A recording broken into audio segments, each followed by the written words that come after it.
انا اسمي دكتور محمد علاء، السي او بتاع شركه روتس للمشروبات. والله شركه روتس ابتدت في توقيت صعب حبتين. ابتدت في جانوري 2011، بالتحديد 12 يناير 2011، وكانت بدايه بسيطه جدا جدا جدا قبل ما نعرف ان هيبقى في احداث جامه يعني هتحصل. الشركه ابتدت بتعمل الهربل بافريجز، مركزه في المشروبات العشبيه او الطبيعيه زي اليانسون والكركديه والنعناع. كنا بس بادئين ب4 SKUs، والحمد لله يعني رحله من 2011 لحد دلوقتي، ولسه ان شاء الله مكملين. بس ابتدينا طبعا نتوسع في المشروبات. الهربلز نفسها زادت كعدد SKUs كتير قوي. on the other side ابتدينا في الكافي ميكسز والجوس مؤخرا. الفترة اللي احنا اشتغلنا فيها كان فيها متغيرات كتير جدا على المستوى اللوكال وعلى المستوى الجلوبال، فمش هنقول للأسف، بس الفيجن دي كانت بتتغير accordingly. اتغيرت كتير جدا جدا جدا في الفترة دي، يمكن عشان الفترة دي برضو كان فيها تغييرات غير عادية في كل حاجة. بس احنا عامة بنحاول دايما نركز على الكواليتي اوف اور برودكتس، وان احنا دايما نحاول نعمل المعادلة الصعبة اللي هو كواليتي كويس جدا جدا جدا with the best possible price. ودي الحقيقة برضو اخر فترة بنكمل التغييرات السعرية وفي الانجريدينتس والمستجدات، بتبقى دايما صعب جدا ان انت تقدر توصل اللي انت عايزه على طول. بس احنا دايما شغالين ان احنا بنحاول نخلي البرودكت بتاعنا هو عنوان الماركتنج بتاعنا، الورد اوف ماوث. يعني بنحاول دايما نركز ان احنا نطلع احسن علبه ممكن نطلعها في البرودكتس بتاعتنا. والله احنا دايما احنا او غيرنا بنحاول نوصل للمعادله الصعبه اللي هي ان احنا نحاول الفور بيز ان هم يتناغموا مع بعض، ما بين البرودكت نفسه يبقى الفيتشرز بتاعته كويسه جدا جدا، ونحاول نوصل لاحسن حاجه فيه كبرودكت من حيث الفيزيكال برودكت وشكله ومضمون من اول الانجريدينتس اللي بتستخدم وشكل الباك وكل حاجه والسايزز المستخدمه للبرايسنج للمكان اللي بوفره فيه للكونسيومر بتاعي. فهي بنحاول نعمل السينكرونايزيشن ما بين ال4 بيز عشان ما يبقاش في حاجه شاذه عن الثانيه، ان احنا نوصل احسن برودكت باجود خامات باحسن سعر في احسن مكان موجود فيه البرودكت للمستهلك بتاعنا. بنستخدم تولز زي الاونلاين دايما في الدعايه بتاعتنا، وبنحاول دايما نعمل تيست كامبينز، ودي بتبقى مهمه بالنسبه لنا. بناخد الفيدباك بتاع الكاستمر على طول عشان نعرف لو في اي حاجه تتحسن او نقدر نظبط حاجه في الكواليتي بتاعتنا اكتر. فكل المعارض الدوليه، كل المعارض الاقليميه، كل المعارض المحليه بنحاول نشارك فيها، موجودين في كل الهايبر ماركتس. وده بتبقى بالنسبه لنا مرايه نعرف نقابل فيها الكونسيومر، نعرف نعمل فيها تيست عشان ندوق الناس حاجتنا، نعرف الفيدباك بتاعهم، ومن هنا ناخد في اللوب بتاع الكنترول، وان احنا ناخد الفيدباك ده ونحاول نبتدي تاني نعمل عمليه تحسين. والله احنا اتنقلنا من زمان من عصر الماس برودكشن، ان المنتج او الشركه كانت بتعمل برودكت اللي هي شايفاه كويس وتنزله وهو ده اللي موجود بالسايز اللي هي شايفاه. طبعا دلوقتي عصر الكاستمايزيشن، انت دلوقتي بتسمع تشوف الكونسيومر عايز ايه وتبتدي تعمله له. فلازم اول حاجه يبقى فيه فلكسبيليتي. التغييرات في الذوق بتاع الكونسيومر بقت اجريسيف وسريعه جدا جدا، الدنيا بقت مفتوحه اكتر. لازم الشركات المصريه تشوف الماركت بتاعها كويس قوي وتبص بفلكسبيليتي ايه اللي هي ممكن تغيره في الاوفرنج بتاعها عشان يناسب الكونسيومر بتاع النهارده، اللي هو بقى مزحوم بكم برودكتس بتتعرض عليه من بره ومن جوه. فلازم اللوكال برودكت دايما يشوف الحته اللي هو بيلعب فيها، ايه المستجدات اللي فيها، ازاي هو ممكن يقدم الفور بيز بشكل احسن للكونسيومر بتاعه. الفرصه دلوقتي متاحه لللوكال بلايرز بشكل از نيفر بيفور. موضوع المقاطعه ده ادى فرصه كويسه جدا جدا ان اللوكال برودكتس القويه اللي ذات جوده كويسه تقدر النهارده تظهر بشكل ممكن يكون عندهم مشكله في السبندنجز عشان يظهروا للناس. دلوقتي بقت الناس كلها عشان المقاطعه بتدور على المنتج المصري ببساطه. فالمنتج اللي بيقدر يقدم النهارده فاليو كويس جدا وكواليتي كويس جدا، ما ممكن يروح لابعاد تانية خالص مجرد ما يحافظ على جودته ويقدم كونسيستنسي في موضوع الجوده والبرايسنج اللي بيقدمه. فدلوقتي الاوبورتونيتي موجوده ومش بتبقى موجوده باستمرار. فلازم اي شركه النهارده حتى لو عندها ديفكتس بسرعه تشتغل عليها وتحاول تحسن البرودكت وتحاول تخش في مرحله الكونسيستنسي. احنا عندنا ساعات مشكله في المنتجات المصريه في الكونسيستنسي بتاعه البرودكت. ممكن نعمل حاجه كويسه قوي بس ما بنستمرش عليها، ودي بتفرق كتير جدا جدا ما بين احيانا اللوكال برودكتس والانترناشونال او الجلوبال برودكتس. فلازم نتعلم ازاي افضل انتج دي باستمراريه، لو مش للاحسن ما تنزلش عن احسن حاجه اقدر اوصل لها. والله هو السوشيال ميديا هي قدمت برضو الموضوع ده بشكل بسيط جدا. مفيش شركه النهارده ما بتعملش بيج ليها ويب سايت الاول وبيجز على السوشيال ميديا باختلاف البلاتفورمز اللي بتخلي الكونسيومر يقدر يخش للشركه فورا يقول لها رايه في البرودكتس او يقدر يقول لهم فيدباك. اللي انا بنصح بيه الشركات اللوكال اللي زينا اللي هو اتعامل مع الفيدباك ده بشكل جدي جدا وما تنفيهوش خالص.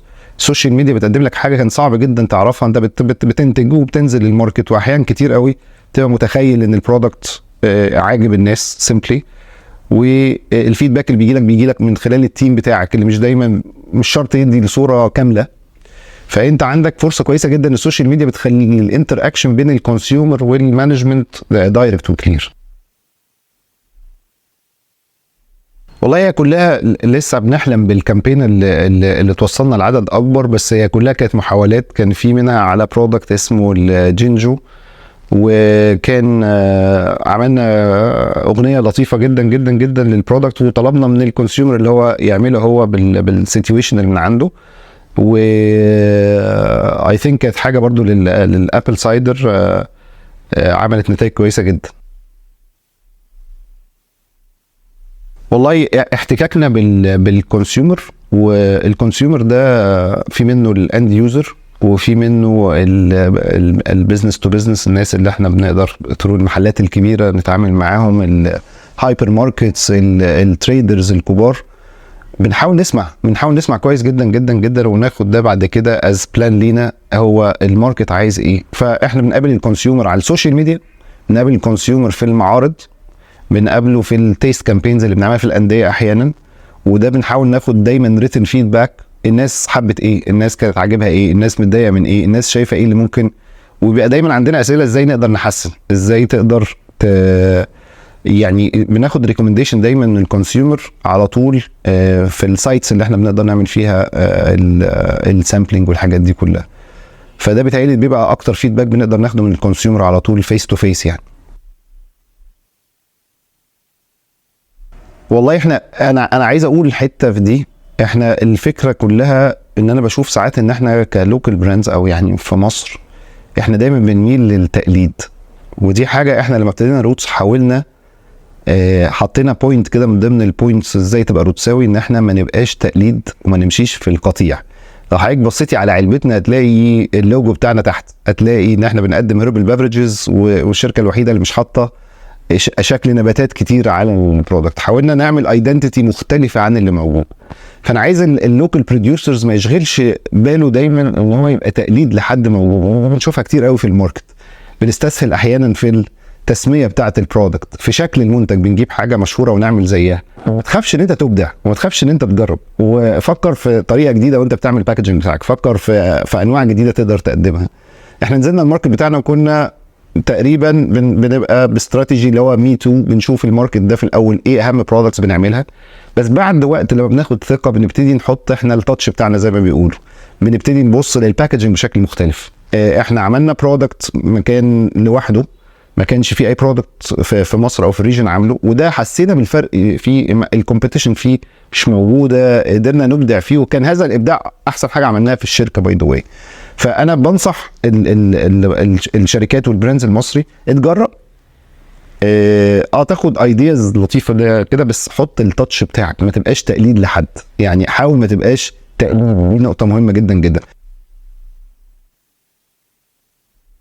والله احنا لما ابتدينا اشتغلنا كذا سنه، ابتدينا طبعا كل شركه في الحياه بيبقى عندها فيجن وميشن وده موجود، بس الاهم ان انت تكون بتطبق ده، والمهم تكون عايشه. فاحنا عملناه بالعكس، عملنا فيجن وميشن لطيف، بس بعد ما اشتغلنا سنتين ثلاثه ابتدينا نشوف شخصيتنا بجد وايه اللي احنا عايزين نقدمه. فعملنا 10 بوينتس وعملناه بلغه بسيطه جدا جدا جدا، عشان الناس اللي في الشركه كلها على اختلاف درجاتهم الوظيفيه وتعليمهم يعني يقدروا يحفظوا ازاي تبقى روتساوي. فحاولنا نحط بوينتس ليها علاقه بالجوده، قلنا فيها ان احنا اللي مش هيخش بيوتنا ما نعملوش، ولو نقدر ناخد 10 من 10 ليه نرضى ب9. دي كانت مثلا بوينت باللغه دي. حاولنا نعمل البوزيشن بتاعنا ان احنا ازاي تبقى رساوي ان انت تعمل كل حاجه بطريقتك.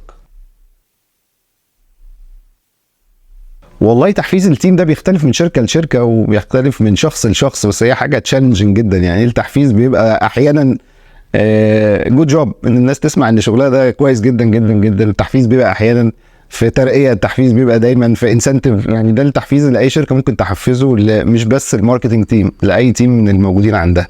بس التحفيز هو التشالنج اللي هو زي ما قلت لك لو نقدر ناخد 10 من 10 ليه نرضى ب9. فبنحاول دايما ان احنا نوصل، ما فيش احسن من كده، يعني بنحاول ناخد الستيب ان احنا نحاول نوصل لاحسن حاجه نقدر نقدمها.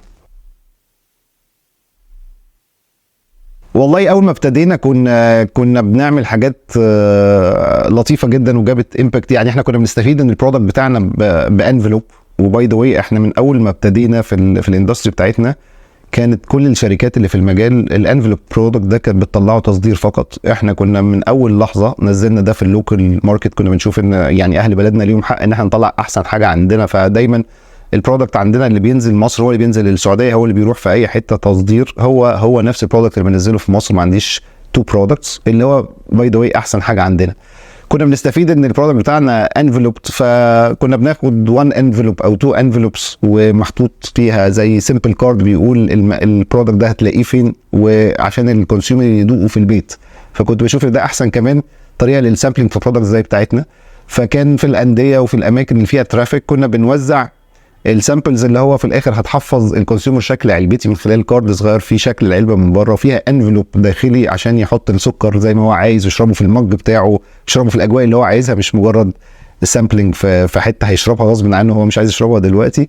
وكان كمان بتريفير للاماكن اللي احنا موجودين فيها. فده كان سو افكتيف. كنت بحب بالنسبه لنا التوقيت ده ان احنا كنا عارفين ما كناش موجودين في كل حته، ما كناش موجودين في هايبرز كتير، فكنت بقدر اوجه الكونسيومر تشتريه من كذا واحفظه شكل علبتي واديله حاجه يدوقها في بيته. فبالنسبه لي يعني it made it all for this time. يعني كان بالنسبه لنا مناسب قوي. this was يعني I think كانت حاجه مش شرط، هي مش كرييتيف قوي، بس كانت executed بشكل يعني كويس جدا جدا وفي كفاءه عاليه جدا جدا.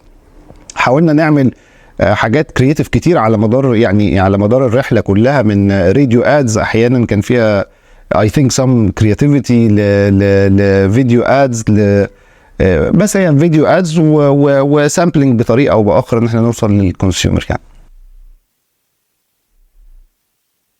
والله اول هدف ان احنا الاول نحافظ على كل التيم اللي موجود في شركتنا، وده هدف بقاله شويه، هو ده البنش مارك بتاعنا. لان انا بطالب برضو كل الشركات عامه ان هي تغير البوصله بتاعتها from time to another. الوقت ده مش وقت البروفيتس العاليه قوي قد استمراريتك وان انت تحافظ على التيم بتاعك. هو ده السكسس بتاعك في المرحله دي. هدفنا المرحله الجايه كبير وطموحنا عالي جدا جدا. احنا الحمد لله من اول ما ابتدينا واحنا كل سنه بنتقدم وبناخد ستيبس كويتلي بات شورلي. هدفنا ان احنا ننتقل من شركه هيربلز وابتدينا نعمل كده لشركه بافرجز بمفهومها الاكبر، وان احنا يبقى عندنا دايفرسيفيكيشن لكل اللي بيخش البيت بيتشرب. ان احنا ابتدينا من حته يعتبر صغيره شويه اللي هو الهيربل بافرج كحجم ماركت بالنسبه للحاجات البافرجز عامه. يعني هدفنا ان احنا نبقى من اكبر شركات البافرجز في الميدل ايست. فابتدينا الدايفرسيفيكيشن بالفعل ان احنا دخلنا في الانستنت كوفي من خلال 2 برودكتس، وابتدينا لاين الجوس، وبنتمنى ان في الكام سنه الجايين كده نبقى موجودين في كل بيت بحاجه بتتشرب من عندنا. انا بشكركم جدا جدا وميرسي ليكم وميرسي على الانترفيو اللذيذ ده، واتمنى الارب مسكتيرز ان شاء الله ان هي تبقى حاجه ضخمه جدا جدا في الميدل ايست كله بل في العالم كله ان شاء الله. ثانك يو ليكم.